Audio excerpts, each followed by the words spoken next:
السلام علیکم ورحمۃ اللہ وبرکاتہ۔ امید کرتا ہوں کہ آپ تمام حضرات خیر و عافیت سے ہوں گے۔ دوستو، چند دن سے عطاء اللہ بندیالوی کی ایک ویڈیو سوشل میڈیا پر بہت زیادہ گردش کر رہی ہے۔ ان کا کہنا ہے کہ میدان کربلا میں جو حسین رضی اللہ تعالیٰ عنہ کی یزید کے لشکر کے ساتھ جنگ ہوئی، اس کی کوئی حقیقت نہیں ہے، یہ درست نہیں ہے، یہ اپنی طرف سے بات کو بڑھایا گیا ہے۔ اور بھی اس طرح کی کچھ باتیں ان کی سامنے آئیں۔ آپ پہلے سکرین پر ان کا ویڈیو کلپ سماعت کریں، پھر ہم انشاءاللہ اس کے بعد مفتی عبدالواحد قریشی صاحب دامت برکاتہم کی زبانی پوری حقیقت، واقعہ کربلا کی جو حقیقت ہے وہ آپ حضرات کے ساتھ شیئر کریں گے۔ چلتے ہیں۔ ویڈیو کی طرف جانے سے پہلے آپ حضرات سے گزارش ہے کہ چینل کو سبسکرائب کریں، ویڈیو کو لائک کریں، شیئر کریں تاکہ مزید معلومات بر وقت آپ تک پہنچتی رہے۔ چلتے ہیں ویڈیو کی طرف۔ یہ کوئی باقاعدہ جنگ نہیں ہوئی کہ وہ مقابلے میں آئے، وہ مقابلے میں آئے، وہ مقابلے میں آئے، وہ مقابلے میں آئے۔ حضرت حسین رضی اللہ تعالیٰ عنہ نے پہلی شرط رکھی، مجھے زور سے بولو، زور سے بولا، واپس جانے دو۔ دوسری شرط، مجھے کسی سرحد پہ پہنچا دو تاکہ میں کفار کے خلاف جہاد کرتے ہوئے جام شہادت نوش کروں، کافروں کے خلاف جہاد کروں۔ اس سے پہلے میں نے یہ بات کبھی نہیں کہی، آج کہتا ہوں، پتہ نہیں سمجھا پاؤں گا کہ نہیں۔ بندیالوی کہتا ہے حضرت حسین تو خود اس وقت بھی جہاد میں چل رہے تھے بقول تمہارے، تم کہتے ہو کہ جہاد تھا باطل کے خلاف، تو یہ حضرت حسین کسی اور جہاد کی بات کیوں کرنے لگے؟ مجھے سرحدوں پہ پہنچا دو، میں جہاد کروں کفار کے مقابلے میں۔ اور تیسری شرط سنو، تم مانو گے نہیں، مانو گے تو آدھی مانو گے، کھا جاؤ گے، مجھے یزید کے پاس لے چلو۔ یہ تیسری شرط۔ تم کیا بیان کرو گے؟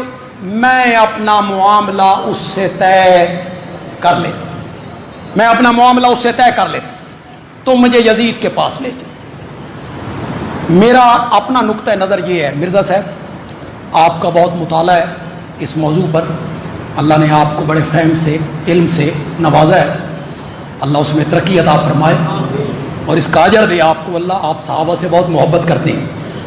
میرا تجزیہ یہ ہے کہ حضرت حسین رضی اللہ تعالیٰ عنہ کوفے آنا چاہتے تھے کوفیوں کو سمجھانے کے لیے۔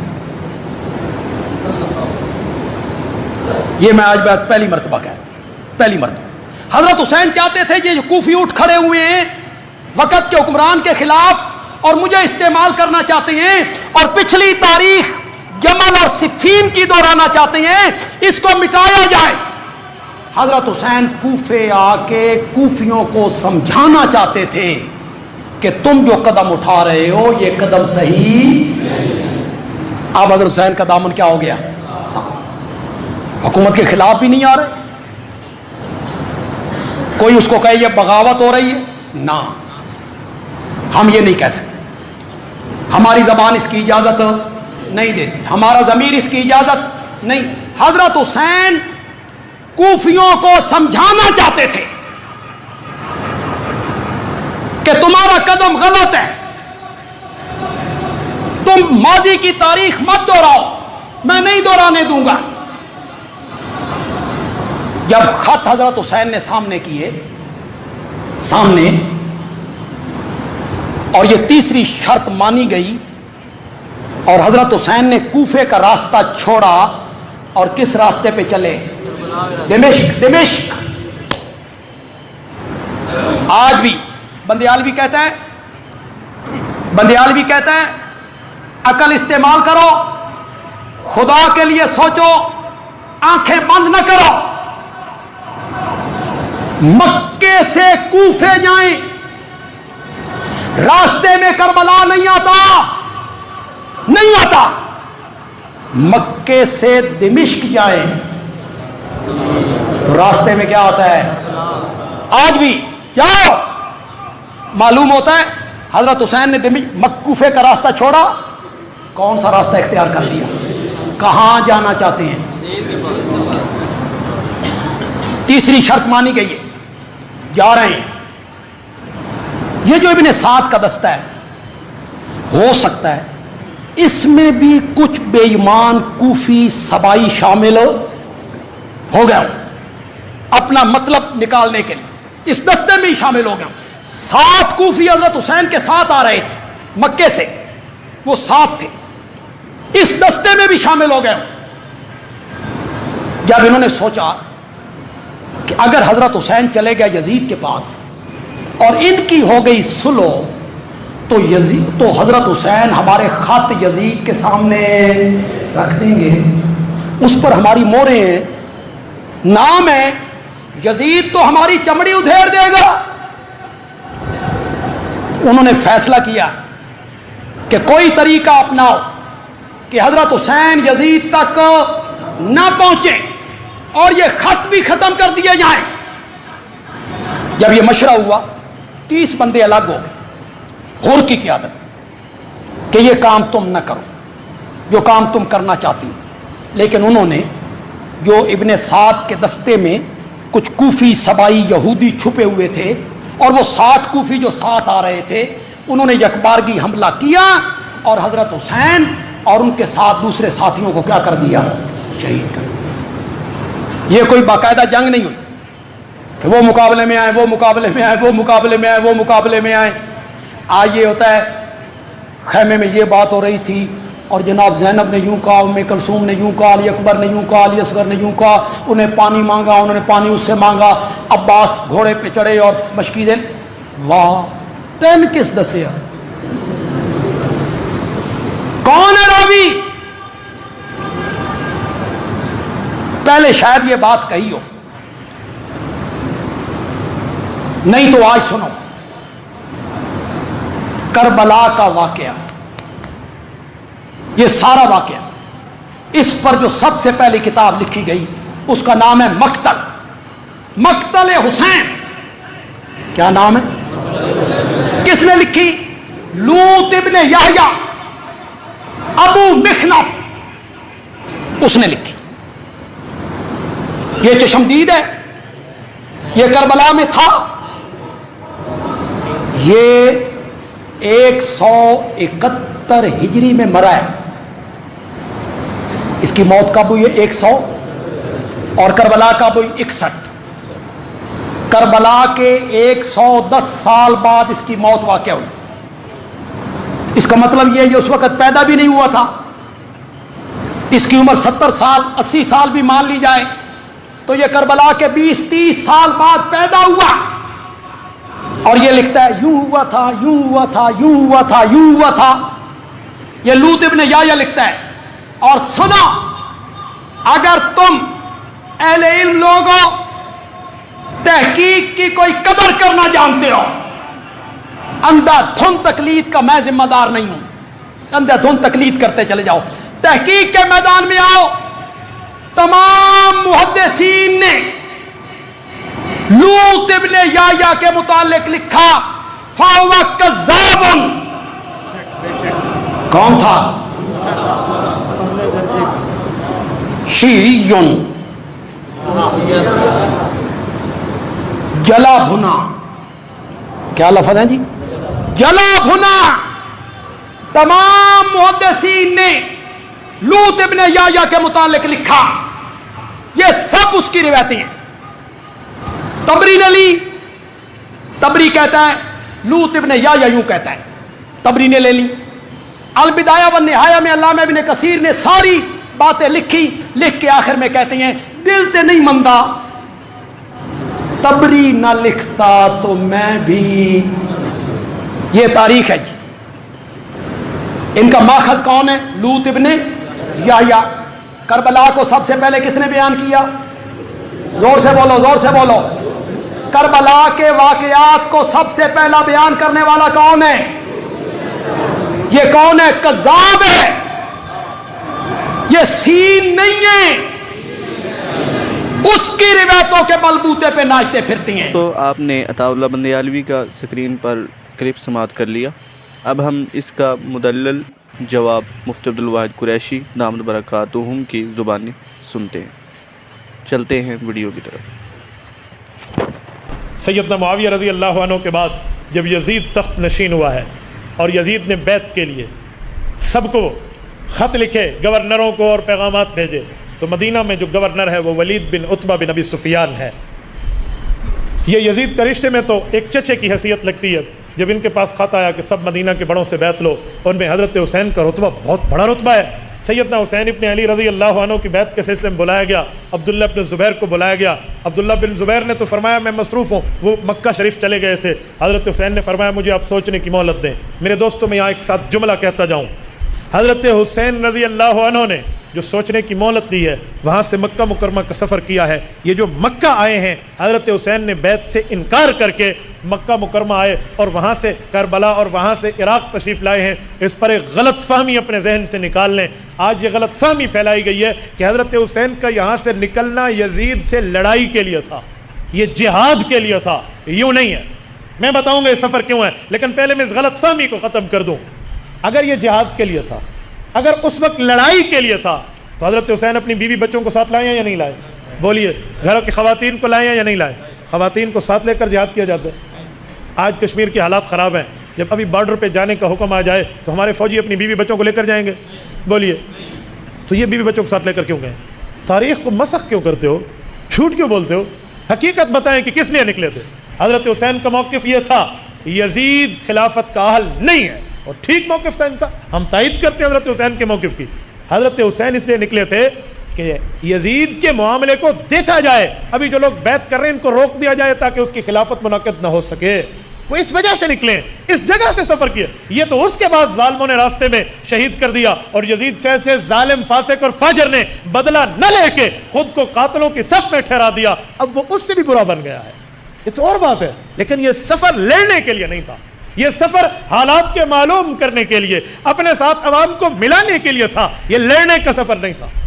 یہ اور بات ہے کہ ظالموں نے ظلم کیا ہے، ورنہ حسین ابن علی نکلتے تو حسین حیدر کا بیٹا ہے، بزدل نہیں ہے، بہادر کا بیٹا ہے، نڈر اور دلیر ہے۔ وہ شام کا رخ کرتا اور یزید کے ساتھ دو دو ہاتھ کر دیتے۔ یزید تو مکے میں تو نہیں بیٹھا تھا، یزید کربلا میں تو نہیں تھا، تو یہ ایسی بات دنیا میں پھیلا دی گئی۔ میں سمجھتا ہوں یزید قتل حسین میں شریک ہے، فاسق فاجر ہے، نہ میرا اس سے کل واسطہ نہ آج واسطہ، بلکہ امیر شریعت سید عطا اللہ شاہ بخاری کی زبان میں کہوں، کوئی مسلمان خود کو یزید نہیں کہلوا سکتا۔ لیکن اس کا مطلب یہ نہیں ہے کہ حضرت حسین کے سفر پہ جھوٹا الزام لگا دیا جائے۔ دیکھو، مخالف جتنا بھی ہو لیکن بولنا تو سچ چاہیے۔ یزید ظالم بنا ہے قتل حسین کے بعد، یزید غلط بنا ہے قتل حسین کے بعد۔ یہ نہ کہنا کہ پہلے قاتل تھا، ابھی تو حضرت حسین زندہ سلامت موجود ہیں، تو پہلے قاتل کیسے تھے؟ حضرت حسین ابن علی کا سفر ہوتا ہے مدینہ منورہ سے مکہ معظمہ۔ مکہ معظمہ میں آ کر انہوں نے حالات تسلیم کیے، دیکھا، پتہ چلا، کہا مجھے تو عراقیوں نے خط لکھے ہیں اور خطوں کے ڈھیر آئے ہوئے ہیں، لہٰذا مجھے ان کے پاس جانا چاہیے کہ بات کیا ہے۔ اگر یہ میری بات کی وجہ سے راہ ہدایت پہ آتے ہیں تو بالکل ٹھیک ہے۔ سیدنا حسین ابن علی رضی اللہ عنہ کو مشورہ دیا جاتا ہے، حضرت عمر کا بیٹا عبداللہ مشورہ دیتا ہے، حضرت عباس کا بیٹا عبداللہ مشورہ دیتا ہے، حضرت زبیر کا بیٹا عبداللہ مشورہ دیتا ہے۔ یہ عبداللہ بن عباس، عبداللہ بن زبیر اور حضرت عبداللہ بن عمر رضی اللہ عنہم یہ مشورہ دیتے ہیں۔ عراقی بڑے ظالم ہیں، وعدے کے بڑے کچے ہیں، یہ پکے لوگ نہیں ہیں، آپ کو ان کے پاس نہیں جانا چاہیے، آپ جس شخصیت کے لوگ ضائع کر دیں گے، آپ کے ساتھ دھوکہ کریں گے۔ حضرت حسین فرماتے ہیں میرے پاس اتنے خطوط آئے ہیں، اب انکار کی گنجائش کیا، سینکڑوں کی تعداد میں خط تھے۔ تو ان بزرگوں کے اصرار پر حضرت حسین نے فرمایا ٹھیک ہے میں جاتا نہیں ہوں، لیکن پہلے میں اپنے چچا زاد مسلم بن عقیل رضی اللہ عنہ کو بھیجتا ہوں کہ وہ جا کر دیکھیں وہاں کے حالات کیا ہے، اگر حالات موافق ہوئے تو میں چلا جاؤں گا، ورنہ نہیں۔ کہا جی بالکل ٹھیک ہے۔ حضرت حسین نے بندہ بھیجا ہے، جب یہ وہاں پہنچے اس وقت تک یہ کوفی بے ایمان نہیں ہوئے تھے، اس وقت تک یہ وعدہ خلاف نہیں ہوئے تھے، اس وقت تک یہ بے وفا نہیں ہوئے تھے۔ انہوں نے مسلم بن عقیل کے ہاتھ میں بیعت کر کے باقاعدہ حمایت کا یقین دلایا، ان کا جوابی خط آیا۔ حضرت حسین نے ان سب انکار کرنے والے دوستوں کو دکھایا کہ اب کوئی انکار کی گنجائش بچی؟ اجی نہیں بچی۔ حضرت حسین کا سفر شروع ہوتا ہے۔ جب سیدنا حسین ابن علی سفر شروع کرتے ہیں، عین اس وقت یزید کی طرف سے گورنر کوفے کا تبدیل کر دیا جاتا ہے۔ سیدنا نعمان ابن بشیر رضی اللہ عنہ جو صحابی تھے، یزید نے خیانت کرتے ہوئے ان کو ہٹایا، اس کی جگہ ایک ظالم عبید اللہ بن زیاد کو بھیجا۔ وہ آیا تو عبید اللہ بن زیاد کا ظلم مشہور تھا، کوفی پہلے سے ہی آدھے جو ہے نا کیا کہتے ٹانگیں اپنی کپوا چکے تھے اور بالکل کانپ رہی تھی۔ انہوں نے ابن زیاد کے ڈنڈے کے ڈر کی وجہ سے وہ بیعت مسلم بن عقیل کے ہاتھ پہ حسین کے ساتھ وفا والی توڑ دی ہے۔ سنیں یہ کڑی کے ساتھ کڑی جڑی کیسے ہے۔ اب بیٹ ٹوٹ چکی ہے، کمیونیکیشن کا کوئی نظام نہیں ہے، کوئی موبائل فون نہیں ہے، کوئی میسج چیٹنگ سروس نہیں ہے، کوئی آن لائن کوریج نہیں ہے کہ بتا دیا جائے جس جگہ آپ جا رہے ہیں ان کو اچھا سمجھ کے اب وہاں حالات یکسر بدل چکے ہیں۔ جب مقام زبالہ پہ حضرت حسین پہنچتے ہیں، ادھر جس شخص شاعر سے ملاقات ہوئی ہے، بعضوں نے اس کا نام فرزدق لکھا ہے، اس نے کہا تھا اے حسین ابن علی، میرا تجربہ یہ ہے کہ کوفیوں کے شاید دل آپ کے ساتھ ہو لیکن تلواریں ابن زیاد کے ساتھ ہوں گی۔ بہرحال حضرت حسین قریب جب وہاں پہنچتے ہیں تو پتہ چلتا ہے کہ مسلم ابن عقیل، جس کو میں نے وہاں کے حالات معلوم کرنے کے لیے بھیجا تھا، اس عظیم شخصیت کا بے دردی سے قتل کر دیا گیا ہے۔ وہ شہید ہو چکے ہیں۔ ان کے بچوں کے ساتھ اور ان کے ساتھ جو ظلم ہوا ہے نا، میرے پاس لفظ نہیں ہے میں اس پر کلام کر سکوں۔ جس ظلم ان ظالموں نے شہید کیا ان کو، اور پھر اس کی سزا ابن زیاد کو ملی ہے۔ میں ابن زیاد پر آگے بات کروں گا کہ اس کا حشر ہوا کیا تھا۔ حضرت حسین ابن علی رضی اللہ عنہ کے لشکر سے مسلم ابن عقیل کے رشتہ دار کھڑے ہوتے ہیں کہ اب تو ہم قصاص لینے کے لیے جائیں، اب تو ہم بدلے کے لیے جائیں۔ بہرحال جب وہاں پہنچتے ہیں تو ابن زیاد نے ایک اپنے گھڑ سوار کو 1000 بندے دے کر اپنی طرف سے ایک کمانڈر کو بھیجا ہے۔ یہ عمر بن سعد آیا ہے، یہ آ کے حضرت حسین سے بات کرتے ہیں، بات کیا ہے، وجہ کیا ہے، معاملہ چلا۔ اس موقع پہ حضرت حسین رضی اللہ تعالیٰ عنہ نے جو یہ 3 باتیں پیش کی ہیں، نمبر 1 مجھے واپس جانے دیا جائے، نمبر 2 مجھے یزید کے پاس بھیجو، میں دیکھتا ہوں میرا معاملہ اس کے ساتھ چلتا کیا ہے۔ یہ لفظ بیعت کا نہیں ہے، لوگ جھوٹ بولتے ہیں کہ بیعت کرتا ہوں، ہاتھ میں ہاتھ دینے کا معنی 2 ہاتھ کرنا بھی ہوتا ہے۔ ہو سکتا تھا کہ شاید یزید سے حضرت حسین رضی اللہ عنہ کی ملاقات ہو جاتی تو شاید کچھ معاملہ بن جاتا، لیکن ابن زیاد جیسا ظالم جو درمیان میں تھا اس نے ملاقات نہیں ہونے دی۔ کیوں؟ وہ یہ جانتا تھا کہ جب حضرت حسن رضی اللہ عنہ کی ملاقات امیر معاویہ سے ہوئی تھی تو صلح میں بدل گیا تھا معاملہ۔ وہ یہ جانتا تھا اس ظالم جو خون اہل بیت کے پیاسے تھے، یہ ظالم ملاقات نہیں کرنے دے رہے تھے۔ یہ ہو سکتا ہے کہ سیدنا حسین جیسی روحانی شخصیت اگر یزید کے سامنے آئے اور یزید کا بس چل سکے، وہ کوئی بات کر سکے۔ یزید حضرت حسین کے پاؤں کی خاک بھی نہیں ہے، یہ کیا بات کرتا، لیکن ان ظالموں نے نہیں آنے دیا۔ عمر بن سعد کے سامنے یہ دوسری شرط، تیسری شرط تھی کہ مجھے کسی سرحد پہ بھیج دیا جائے، میں جانوں اور کفار کا معاملہ جانے۔ اس نے یہ 3 شرطیں لکھی اور اپنے گورنر ابن زیاد کو بھیج دی کوفے میں کہ اب تو بات ٹھیک ہے، حضرت حسین نے تو بہت شرطیں پیش کر دی ہیں، اب تو معاملہ صحیح ہے، اب تو لڑائی نہیں کرنی چاہیے۔ اس جگہ عمر بن سعد کا لہجہ نرم تھا حضرت حسین کے ساتھ۔ جب یہ خط اس کا گورنر کے پاس ابن زیاد کے پاس پہنچتا ہے تو وہاں ایک اور ظالم بیٹھا ہے جس کو شمر ابن ذی الجوشن کہتے ہیں۔ یہ شمر ابن ذی الجوشن، اس کی ایک بہن ہے ام بنین، وہ سچی اور اچھی خاتون ہے، وہ حضرت علی المرتضیٰ کی بیوی ہے۔ ان کا ایک بیٹا عثمان ابن علی ہے اور شمر ان کا بھائی ہے ام بنین کا، لیکن یہ ظالم حضرت حسین کا بغض اپنے دل میں رکھتا ہے۔ اس ظالم نے گورنر کو مشورہ دیا کہ نہیں، اس کو چھوڑنا نہیں ہے، اگر یہ آج تمہارے ہاتھ سے چلا گیا اپنے بندے اور لے کر پھر آئے گا، اس نے پھر ہمارے معاملے کے خلاف کرنا ہے، اس کو کہو میرے ہاتھ پہ بیعت کر۔ ابن زیاد کا کہا، کتنی گھٹیا شرط ہے، کتنی۔ ان کا حکمران یزید حضرت حسین کے پائے کا نہیں ہے، اور حکمران کا بھی جو ہے نا کیا کہتے ہیں وہ گورنر حضرت حسین کی بیعت لے۔ نوکراں دے چاکر تے چاکراں دی کیش کیش، یہ مقام غیرت ہے جس موقع پہ حضرت حسین نے انکار کیا ہے اور ان کو کرنا چاہیے تھا۔ سیدنا حسین ابن علی المرتضیٰ رضی اللہ عنہ نے فرمایا جی میں یہ کام نہیں کر سکتا، آپ مجھے اپنے بڑے سے ڈائریکٹ ملواؤ، میں وہاں بات کر لیتا ہوں۔ ہو سکتا ہے حضرت حسین کو جو شک ہے یزید پر کہ اس کی نمازیں ٹھیک نہیں ہیں، اس کے حالات ٹھیک نہیں ہیں، اس کے اعمال ٹھیک نہیں ہیں، حضرت حسین یزید کو یہی کہتے ہیں کہ اعمال ٹھیک کر ورنہ ہم تیرے ساتھ 2 ہاتھ کر دیں۔ ہو سکتا تھا کچھ معاملہ بنتا، لیکن یوں ہو نہ سکا۔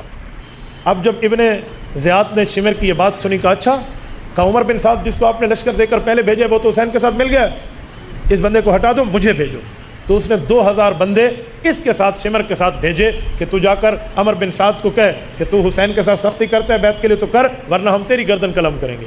اب جو پہلے کمانڈر آیا ہوا ہے اس کو اپنی جان کے لالے پڑ گئے، کہا میری نوکری بھی جاتی ہے، میری زندگی بھی جاتی ہے۔ اس موقع پہ ان سب بے ایمانوں اور بدبختوں نے مل کے حضرت حسین کے ساتھ مقابلہ کیا ہے۔ اس موقع پہ جب یہ شمر بھی یہ سارے اس جگہ پہ جب ان نے ظلم اور تشدد کیا تو انہی کے لشکر سے حر تھا، حر ابن یزید، یہ یزید اور ہے، یہ وہ والا یزید نہیں ہے حر کا والد، یہ جو حر تھا اس نے اس موقع پہ اپنے لشکریوں کو کہا کوئی لانتی ہو تمہیں پتہ نہیں ہے یہ بندہ کون ہے، یہ وہ ہے جس کو رسول اللہ نے جنت کا سردار کہا ہے اور تم جنت کے طلبگار بنے بیٹھے ہو، تم جنت میں اس کے بغیر کیسے جا سکتے ہو؟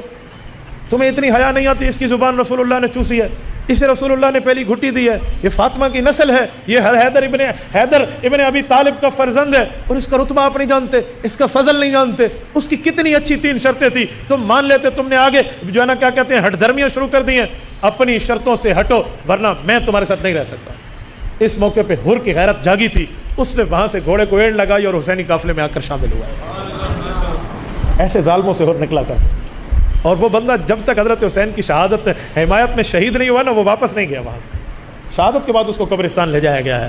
تو اس جگہ یہ جنگ ہے، اس جنگ میں سراسر جن لوگوں کا ہاتھ ہے وہ یہ کوفی ہیں، وہ یہ ظالم ابن زیاد ہے، وہ شمر ہے، ان لوگوں نے آ کر معاملے کو خراب کیا اور بات بننے نہ دی۔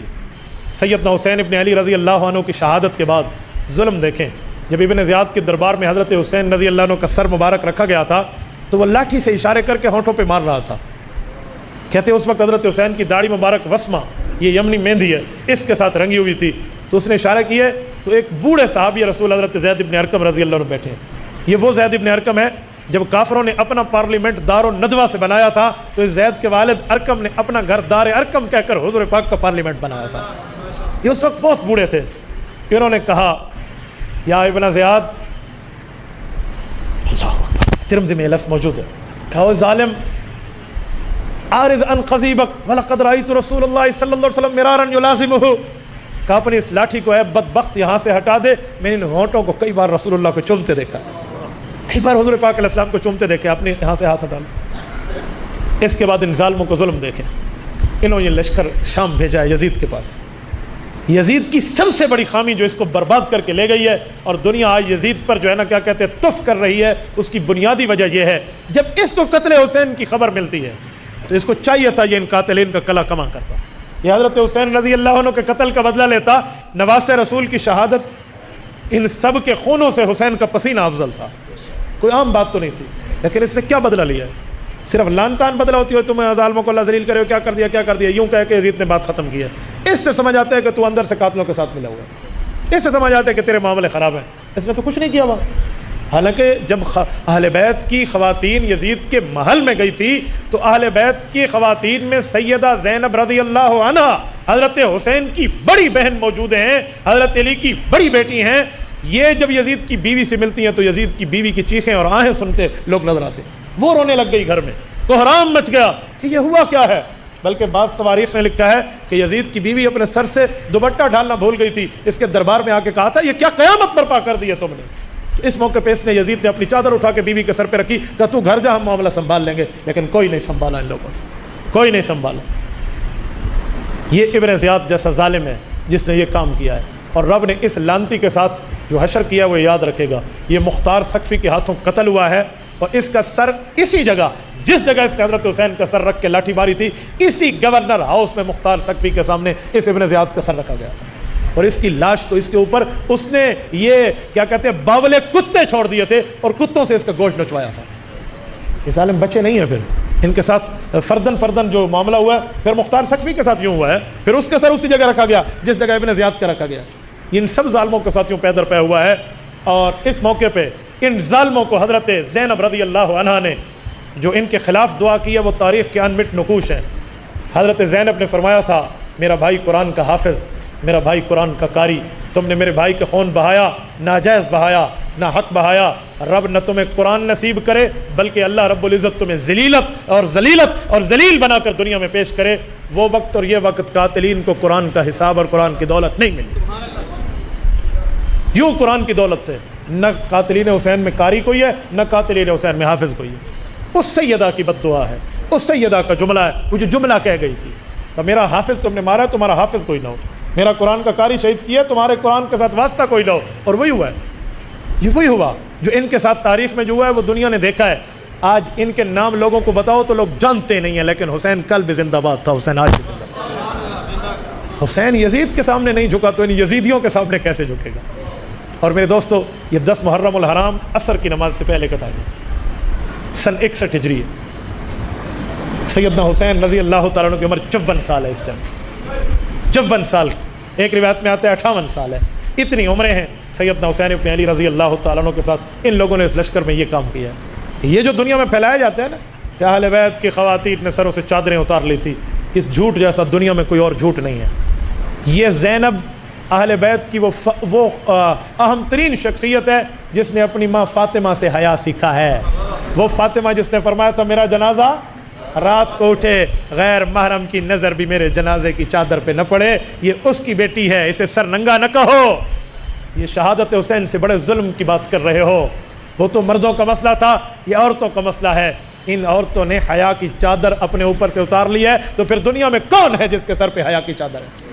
اوے حیا تو ان کے گھر کی لونڈی ہے, اوے حیا تو ان کے گھر سے دنیا میں تقسیم ہوتا ہے, اور آپ کو اس نے سر سے نعوذ باللہ دوپٹہ نکال کے آہو فغاں شروع کر دی تھی. یہ اہل بیت اور شہادت حسین کے نام پہ دھبا ہے. اس کا حقیقت سے ٹکے کا کوئی واسطہ نہیں ہے. اور یہ فاطمہ کی شہزادی ہے, یہ علی المرتضیٰ کے سینے پہ کھیلنے والی اس کی اولاد ہے. اس کے لیے جملہ کہتے ہیں کہ اس نے سر سے چادر اتار لی ہے. اگر اس جگہ بھی آپ کو یہ جملہ کہنا ہے تو پھر تمہارا دل ہے, یہ اہل سنت والجماعت کا دل نہیں ہے. شہادت کا یہ معنی تھوڑا ہے کہ جو مرضی ہے جھوٹ بولتے چلے جاؤ, جو مرضی ہے تم کہتے چلے جاؤ, جو مرضی ہے اہل بیت کے خلاف بکتے چلے جاؤ. یوں نہیں ہے میرے دوستو, یوں نہیں ہے. یہ ان پر الزام ہے, انہوں نے حیا کی چادر رکھی ہے اور امت کو حیا کا درس دے کر گئے ہیں.